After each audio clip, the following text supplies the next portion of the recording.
There's not a lot of cafes in the world where you can drink a latte, look at a tank, and China all at the same time. But here at the Triangle Fort, you can do all three. On day 2 of our Kinmen Island adventure, we hopped in the rental car and went to the north side of the island to check out the historical military sites. Our first stop was the Guningtou Battle Museum that tells the history of the victorious battle that saved Taiwan as a nation. The museum tells the story of the 2-day battle through a series of massive paintings with accompanying text. Someday I'll make a video just on this battle because it's absolutely fascinating.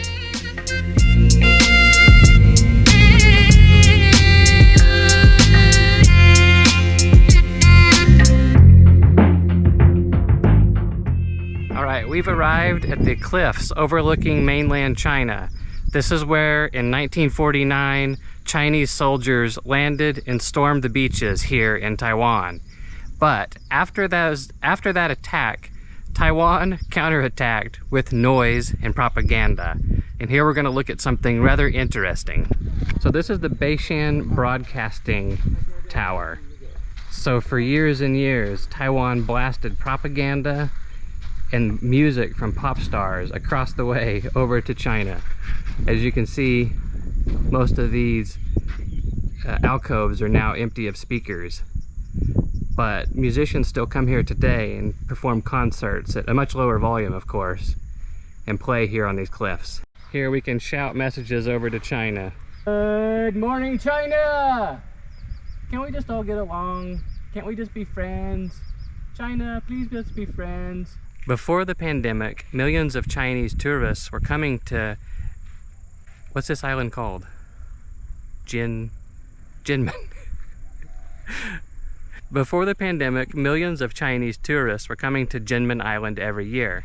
They would come over on ferry boats from over here at Xiamen and come for day trips or weekend trips. This area has been described as the Taiwan-Chinese DMZ. Because as you can see here, we have fishermen down here on the water, and we have the gleaming skyscrapers of China above. And Taiwan no longer has a huge military presence here. They used to have 100,000 soldiers, and it's down to just 3,000. So. This building here is still covered in bullet holes and battle scars. Once the Chinese gained a foothold on the island, for nearly 2 days it turned into urban warfare, as the Chinese and Taiwanese soldiers fought fiercely over this town. I mean, imagine if a bullet can do this to brick and cement, imagine what it would do to you. Pretty crazy to think about the attack here on this island. I mean, look at the tile work and the color on these old buildings here. This is awesome. This kind of reminds me of like Mexico, like the colored tiles. It's awesome work here. These old homes are absolutely spectacular. And it kind of makes me sad when you see this incredible architecture and you see how ugly some of the modern buildings are here today in this country. But this is objectively awesome. Wow, look at this beautiful home. It's got an inner courtyard.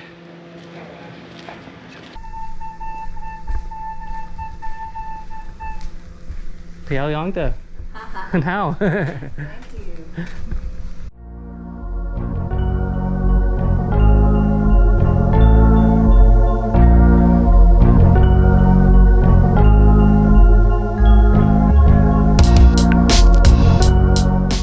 Got these military sentry points right here. And just on the other side of this water is China, the city of Xiamen.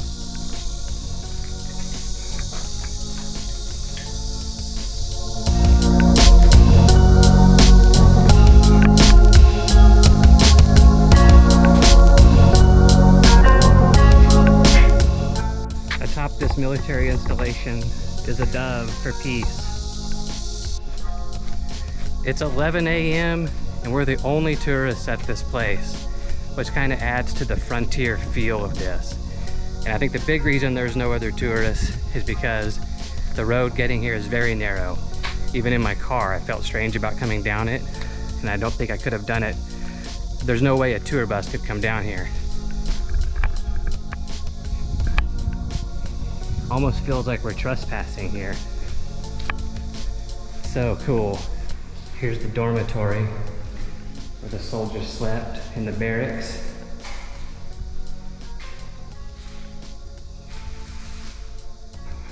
Yeah, all of this is hardened cement, hardened metal doors. This is made to withstand blasts from rockets, grenades, mortar shells. It's like a meeting room for soldiers. This is a spot for anti-aircraft guns. Oh wow. Here's another, almost looks like an office building where you had a communications area.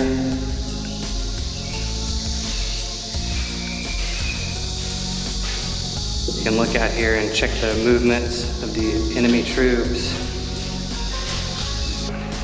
This is not a pleasant place to be right now. It is hot and muggy in these tunnels. And you know these soldiers that were stationed in here, this could not have been an enjoyable place to be. Most likely cold in the winter, cold and damp in the winter, hot and muggy in the summer. Very few girls on the island. This was a rough post for anybody that was out here, no doubt. Getting shot at by shells every day from China. Would not wish this on anyone. It's had to be tough.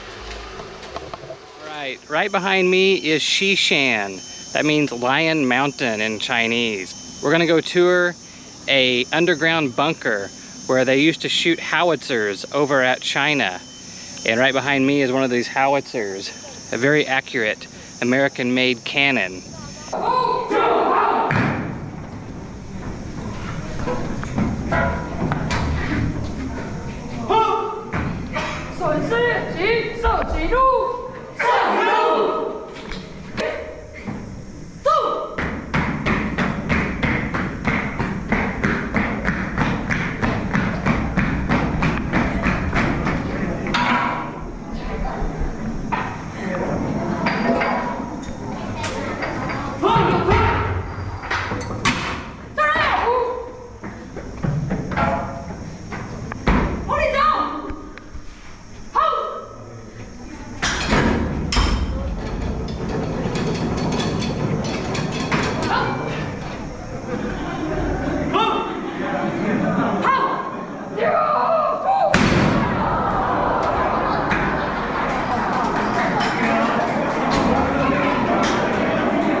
Instead of the military spying on China, we have tourists today looking over here at the Chinese mainland.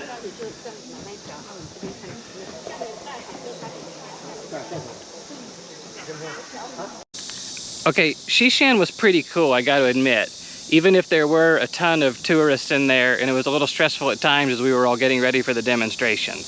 But I think one thing we don't think about sometimes in war is these wars often take place in beautiful locations. We're up there on the mountain with the howitzer shells looking right over into mainland China. There's a turquoise sea. You know, it's just crazy to think that sometimes some of these soldiers were going to war and dying in some of these spectacularly beautiful locations.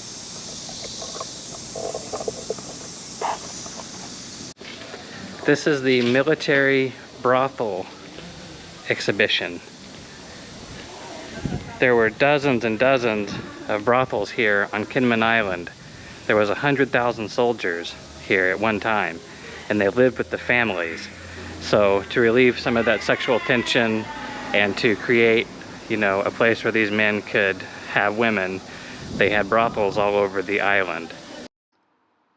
It's a little bit of a taboo subject, but this museum tells the story of what it was like for these women working on the island, trying to make money for their families back home.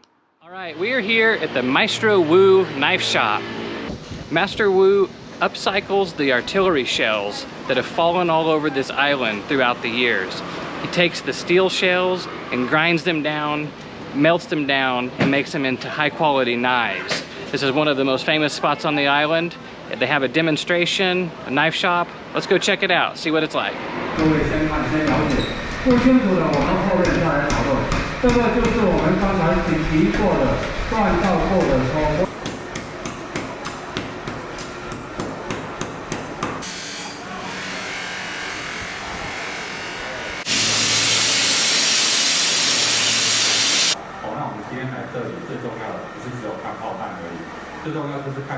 As we exited through the gift shop, I had to buy a few knives as souvenirs, and I can attest that these things are sharp and awesome. The next morning, I woke up at sunrise and went in search of a tank buried in the sandy beach. After that, we explored the south side of the island. Click this link to check it out.